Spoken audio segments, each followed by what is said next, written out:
అసలు నాకు మనోజ పడాల గారిని చూస్తుంటే ఒక ఆటం బాంబులా కనబడుతున్నారు ఇప్పుడు. ఒకప్పుడు చూసిన ఆ మనోజ గారికి ఇప్పటికీ అసలు చాలా తేడా కనపడుతుంది. అంతా బాగానే ఉంది కానీ అంటే ఎక్కడో తప్పుతున్నట్టు కనపడుతుంది నాకు.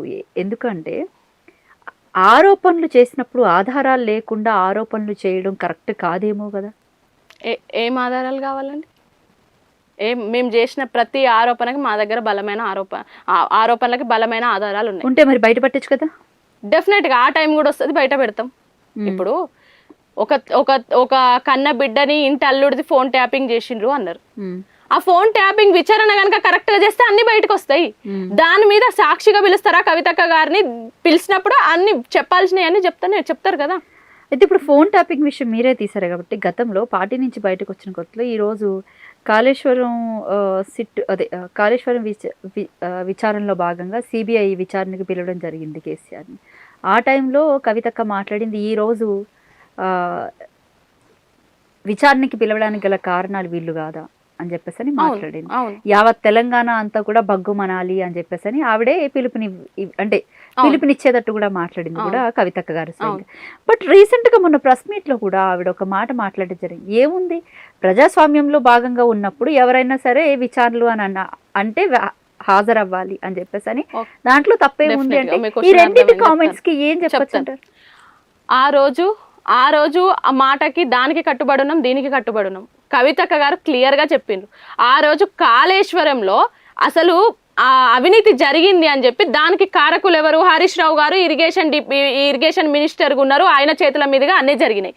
ఫస్ట్ నోటీస్ ఇచ్చి ఈ కాంగ్రెస్ ప్రభుత్వం కనుక హరీష్ రావు గారితో ఎట్లాంటి ఒప్పందాలు లేకపోతే, వీళ్ళకి చీకటి ఒప్పందాలు ఎట్లాంటివి లేకపోతే ఫస్ట్ హరీష్ రావు గారిని పిలిచి కూర్చోబెట్టి వీళ్ళు విచారణ చేయాలి కదా. హరీష్ రావు గారు కదా ఏం చేసిరన్ని అంత తూతూ మంత్రంగా. ఈ రోజు సిట్ ఇది ఫోన్ ట్యాపింగ్ సిట్ విచారణ కేసీఆర్ గారికి వచ్చింది. అసలు కేసీఆర్ గారికి రావడానికి కారణం ఎవరు? ఈ సంతోష్ రావు గారు, ఈ హరీష్ రావు గారు కదా. వీళ్ళ వల్ల కదా ఈ రోజు కేసీఆర్ గారు ఎదుర్కొంటున్నారు. నిజంగా కూడా కాంగ్రెస్ ప్రభుత్వము చిత్తశుద్ధితోని గనక వాళ్ళు నిజాయితీగా గనక పనిచేస్తే ఇక్కడ ఏదైతే హరీష్ రావు గారితోని సంతోష్ రావు గారితోని చీకటి ఒప్పందాలు లేకుండా నిజాయితీగా కనుక పనిచేస్తే ఫస్ట్ వీళ్ళిద్దరిని, హరీష్ రావు గారిని సంతోష్ రావు గారిని కూర్చోబెట్టాలి. వాళ్ళని నిలదీస్తే వాళ్ళ దగ్గర నుండి మొత్తం నిజాలు బయటికి రావాలి. కానీ అలా కాకుండా ఈరోజు కేసీఆర్ గారిని తీసుకొచ్చిండ్రు, కేసీఆర్ గారిని సాక్షిగా పిలిచిండ్రు. మరి మీరు ఆ రోజు చూసుకుంటూ సైలెంట్గా ఉన్నారు కదా సార్.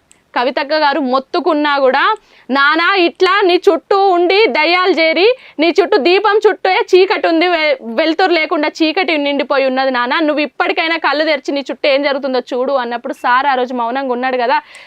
ఎక్కడైతే దేవుడు స్పందించాల్సిన టైంలో స్పందించకపోతే భక్తులుగా ఏం చేస్తాం? తప్పకుండా దేవుణ్ణి కూడా విమర్శించాల్సిన పరిస్థితి వస్తుంది. ఈ రోజు అదే జరుగుతుంది కేసీఆర్ గారి విషయంలో. కేసీఆర్ గారు స్పందించాల్సిన టైంలో స్పందిస్తే వీళ్ళని ఎప్పుడు పక్కన పెట్టాలో అప్పుడు పక్కన పెట్టుంటే తెలంగాణ రాష్ట్రం బాగుపడి ఉండేది. తెలంగాణ ఉద్యమకారులు బాగుపడి ఉండేవాళ్ళు. తెలంగాణ అమరవీరుల కుటుంబాలు బాగుపడేవాళ్ళు. మీరెవ్వరూ అబ్జర్వ్ చేయలేదు. ఇప్పుడు తెలంగాణ రాష్ట్రం ముఖ్యం కాబట్టి యావత్ తెలంగాణ బీఆర్ఎస్ క్యాడర్ కూడా అంతే ఇంపార్టెంట్ కాబట్టి 10 మంది వల్ల ఒకరికి నష్టం జరిగితే వాళ్ళకి న్యాయం చేయాలేమో, కానీ ఒకరి వల్ల 10 మంది ఇబ్బంది పడుతున్నారంటే ముందు వాళ్ళనే పక్కన పెడతారు కదా. అవును, ఇప్పుడు మేము అదే చెప్తున్నాం కదా. హరీష్ రావు గారి వల్ల, సంతోష్ రావు గారి వల్ల తెలంగాణ ఉద్యమకారులు విస్మరించబడ్డారు. గద్దరన్న లాంటి వ్యక్తి ఈ తెలంగాణలో ధూమ్ధాం ఉద్యమం చేసిన గద్దరన్నని గేట్ ముందు కూర్చోబెడతారా? అదేనండి, 10 ఏళ్ళు కూడా కనిపించలేదా? మరి 10 ఏళ్ళు ఎందుకు మాట్లాడలేదు? 10 ఏళ్ళు మాట్లాడినాం. 10 ఏళ్ళు ఇంటర్నల్ గా మీరే అన్నారు కదా, ఒక దానికి కట్టుబడి మీరు ఇంటర్నల్ గా చెప్పాలని. ఆ రోజు మేము ఇంటర్నల్ వేదికల మీదగా చెప్పినాం. అవును, ఎందుకు నాన్న ఖద్దర్ లాంటి వ్యక్తి ఉద్యమకారులకు మీరు దూరం అవుతారు, మీరు ఒక ఉద్యమకారులను పట్టించుకోకపోతే ఏం చేస్తామండి? ఎంతసేపటికి ఒక గిరి గీసుకొని ఒక 2-3 నమ్ముకొని ఉంటే ఏం చేస్తాం? వాస్తవాలు వినాలి కదా. ఎంతసేపటికి మగవాళ్ళకే ప్రియారిటీ ఇస్తే అట్లా కాదు కదా. ఇది నిజాలు అనేది కవితక్క గారు ఎవరు చెప్పిన నిజాలు వినాలి కదా. ఆ రోజు ఇంటర్నల్ వేదిక మీద కవితక్క గారు గొంతు జించుకొని అర్చినా కూడా వీళ్ళు వినలేదు. అందుకే ఈరోజు అధికారం కోల్పోయే పరిస్థితి వచ్చింది.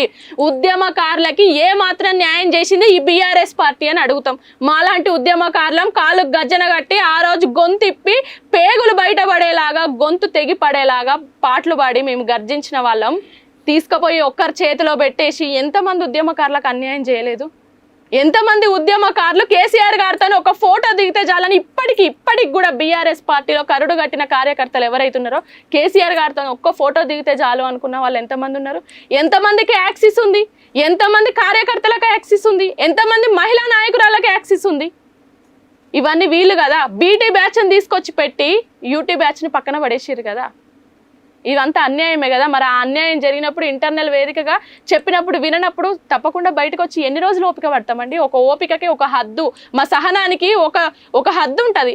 అది దాటినప్పుడు తప్పకుండా మాట్లాడాల్సి వస్తుంది కదా. ఈరోజు కేసీఆర్ గారు స్పందించాల్సిన టైంలో స్పందించలేదు కాబట్టి ఈరోజు ఈ రాష్ట్రంలో ఈ పరిస్థితులు ఉన్నాయి. ఈరోజు ఇవన్నీ ఎదుర్కోవాల్సిన పరిస్థితులు కేసీఆర్ గారు స్పందించాల్సిన టైంలో స్పందించలేదు. తండ్రితో కూతురు విభేదించింది, అలాగే అన్నతో కూడా. ఇంకంటే యావత్ తెలంగాణలో కూడా ఇప్పుడు బేసిక్గా తెలంగాణ రాష్ట్రం అంతా కేసీఆర్ ఫ్యామిలీని చూసి కానివ్వండి, లేకపోతే బీఆర్ఎస్ పార్టీని చూసి ఒక ధైర్యంతో ఉండుంటారు. కాంగ్రెస్ పార్టీ అధికారంలో ఉన్నప్పటికీ కూడా ఈ 2 సంవత్సరాల కాలం పాటు వాళ్ళ పాలన చూసినప్పటికీ కూడా ఇంకా రానున్న రోజుల్లో 3 సంవత్సరాలు ఉంది. ఇప్పుడు కుటుంబం అంతా కలుస్తుంటే మళ్ళీ అందరూ కలిసికట్టుగా పోరాడితేనే కదా తెలంగాణ ప్రజలకి ఒక హామీ అనేది ఉంటుంది. ఈరోజు ఇలా పార్టీ విచ్ఛిన్నం అయిపోయి కుటుంబం ఇలా విచ్ఛిన్నం అయిపోతే ప్రజలకు మాత్రం ఏమాత్రం నమ్మకం ఉంటుంది చెప్పండి? ఈరోజు కవితక్క గారు ఒక ఆడబిడ్డగా, ఏ ఇంటి ఆడబిడ్డ అయినా తన పుట్టిల్లు చల్లగుండాలి, మంచిగుండాలి అని చెప్పేసి ఎన్ని అవమానాలు జరిగినా ఎన్ని జరిగినా కూడా ఓపిక పట్టుకొని ఉంటారు ఏ ఆడబిడ్డైనా. కవితక్క గారు కూడా గత 14 సంవత్సరాల నుండి తనకి ఎన్ని అన్యాయాలు జరిగినా కూడా తనని ఆడబిడ్డ అని చెప్పేసి ఎన్ని విషయాలలో పక్కన పెట్టినా కూడా అన్ని మౌనంగా భరిస్తూ వచ్చారు.